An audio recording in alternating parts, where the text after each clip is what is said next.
இது வரும் நிலையில் தூத்துக்குடி நெல்லைக்கு விரைந்திருக்கிறது மாநில பேரிடர் மீட்பு படை.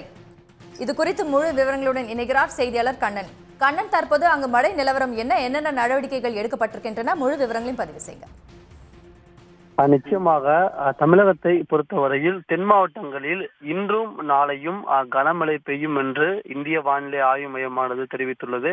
அதன்படி தென்காசி, திருநெல்வேலி, தூத்துக்குடி, கன்னியாகுமரி போன்ற மாவட்டங்களில் மிக கனமழையும், ராமநாதபுரம், விருதுநகர், மதுரை, சிவகங்கை, புதுக்கோட்டை, தஞ்சாவூர், திருவாரூர், நாகப்பட்டினம், மயிலாடுதுறை, கடலூர், அரியலூர் உள்ளிட்ட மாவட்டங்களில் கனமழை பெய்யும் என்று இந்திய வானிலை ஆய்வு மையமானது தெரிவித்துள்ளது.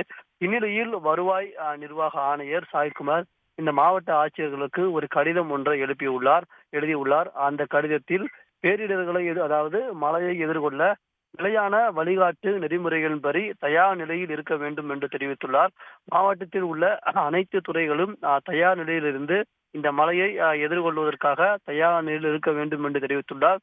மேலும் ஏதாவது எதிர்பாராத நிகழ்வுகள் ஏற்பட்டால் பேரிடர் மேலாண்மை துறைக்கு தகவல் அளிக்க வேண்டும் என்று தெரிவித்துள்ளார். இந்நிலையில் கனமழையின் காரணமாக ஏதாவது எதிர்பாராத சம்பவங்கள் ஏற்பட்டால் அங்கு மீட்பு பணிகளை மேற்கொள்ள உடனடியாக பேரிடர் தமிழ்நாடு மாநில பேரிடர் மீட்பு படையை அந்த மாவட்டத்தில் நிலைநிறுத்த வேண்டும் என்றும் சாய்குமார் அறிவுறுத்தல் வழங்கியுள்ளார். அதன்படி பார்த்தோம் என்றால் திருநெல்வேலி மாவட்டத்தில் தமிழ்நாடு பேரிடர் மீட்பு படையின் ஒரு குழுவும், தூத்துக்குடி மாவட்டத்தில் தமிழ்நாடு பேரிடர் மீட்பு படையின் 2 குழுவும் தற்போது நிலைநிறுத்தப்பட உள்ளது. இந்த பேரிடர் மீட்பு படை உடனடியாக அந்த மாவட்டங்களுக்கு விரைந்துள்ளது.